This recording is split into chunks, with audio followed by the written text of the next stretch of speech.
The storm over Gotham hasn't stopped for 3 days. But inside these walls, the weather doesn't matter. Inside Elizabeth Arkham Asylum, the only atmosphere is fear.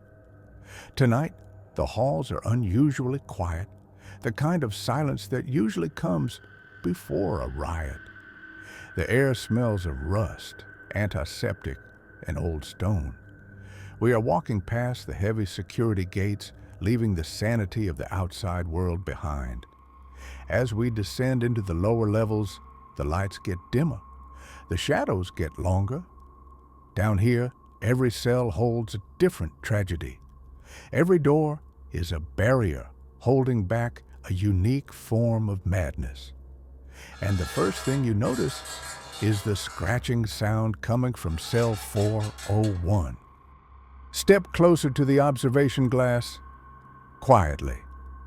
Inside that cell sits a man who was once wealthy, a man who had everything Gotham could offer, but look at him now, Victor Zsasz.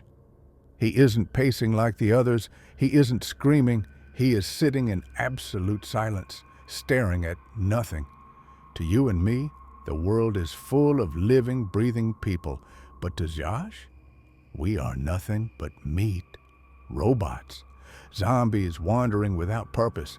Years ago, after losing his fortune gambling at the Penguin's Iceberg Lounge, Zsasz saw the world for what he believes it truly is, meaningless. That night, he realized his life's purpose wasn't to build, but to liberate. When he kills, he doesn't see it as murder. He sees it as saving his victims from the emptiness of existence. He poses their bodies like dolls, trying to give them a piece they never had in life. And for every soul he saves, he claims a prize. Look closely at his skin. It is a tapestry of death. Each scar, each tally mark, carved into his own flesh with a razor, represents a victim. 5 for a family, 20 for a bus crash he caused, hundreds of lives etched into his body as a permanent record. He treats his own skin like a ledger, but if you look at his neck, right along the jugular vein, there is one empty spot, a patch of smooth, unscarred skin. He is saving that specific spot for a very special guest. He is saving it for the Batman. Leave the smell of blood behind. We are moving deeper into the dark. Stop at cell 302. Unlike Zsasz, the man in this cell wasn't born a monster. In fact, he was the best of us. Harvey Dent, the district attorney, the White Knight of Gotham. He believed in the law.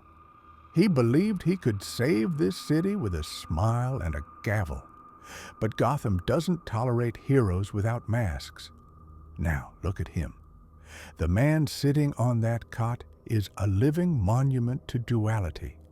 One side of his face is handsome, clean-shaven, perfect, the face of a man you'd trust with your life. The other side is raw meat and burnt bone, twisted by acid, twisted by the cruelty of the mob. He doesn't make decisions anymore. He doesn't believe in right or wrong. He believes in the only thing that is truly fair in a corrupt world: chance. Listen closely. Ding, that sound. The flip of a silver dollar. Heads you live, tails you die. To Harvey, the coin represents absolute justice. It cannot be bribed. It cannot be intimidated. It is blind, unbiased, and brutal. He spends his days flipping that coin over and over again, not to decide a crime, but to decide if he should eat, if he should sleep, if he should remember who he used to be. They say Harvey Dent is gone, and only Two-Face remains. But sometimes, late at night, the guards hear him crying from the good side of his mouth, while the other side just grins in the dark. Luck runs out for everyone eventually, even for him. Ding. Hold your breath. Do not inhale deeply. We are entering the maximum security wing, level 5. The air down here feels heavy. It tastes metallic, like old copper and chemicals. Stop at the glass of cell 505, but do not look him in the eyes for too long. Inside stands Dr. Jonathan Crane, formerly a respected professor of psychology at Gotham University, formerly a doctor at this very asylum. Now, he is its most terrifying patient. He calls himself the Scarecrow. Look at the mask. That burlap sack isn't there to hide his identity. It is designed to project something primal. He doesn't want to kill you physically. That would be too boring, too simple. Crane wants to break your mind. He wants to find that one specific thing that makes your heart stop and make you live inside that moment forever. See those canisters on his belt? That is his life's work. The fear toxin. Just one drop, and reality dissolves. The walls start to melt. The shadows start to move. Your father's disappointment, the spiders under your bed, the fear of drowning, they all become real. They become physical monsters hunting you in the dark. Most criminals in Gotham want money or power or chaos. Scarecrow only wants data. To him, you are not a person. You are a lab rat. He is standing very still right now, but look closely at his fingers. They are twitching. He is analyzing you. He is wondering, what is your breaking point? And finally, we descend to the deepest level, the containment unit, simply known as Cell 0. The guards don't like to come down this far. Even the darkness seems afraid to touch that door.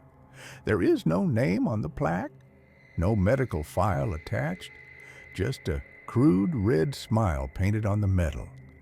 Inside sits the reason why Arkham Asylum exists. The Joker. He has no diagnosis. Psychiatrists have tried to define him for years. Some call it super sanity, a state where he reinvents his personality every day just to cope with the absurdity of the world. Yesterday, he was a prankster. Today, he is a butcher. Tomorrow, who knows? He is not a man. He is a force of nature, a hurricane in a purple suit. Look at him. The bleached white skin, the green hair, the permanent ghastly grin. Unlike the others, he doesn't want money. He doesn't want to fix the world. He just wants to prove a point. He wants to prove that one bad day is all it takes to turn the sanest man alive into a lunatic. He wants the world to admit that it's all just one big sick joke. He sits there playing with a single card, the Joker card. He is waiting for his other half, the bat. To him, this isn't a prison. It's just a waiting room, a backstage area before the next act of chaos begins. Listen, can you hear it? Low in his throat. He is starting to laugh. Our tour of Arkham ends here, but remember, in Gotham, the locks are weak and the walls are thin. These monsters are caged for now, but the night is long. Sleep well.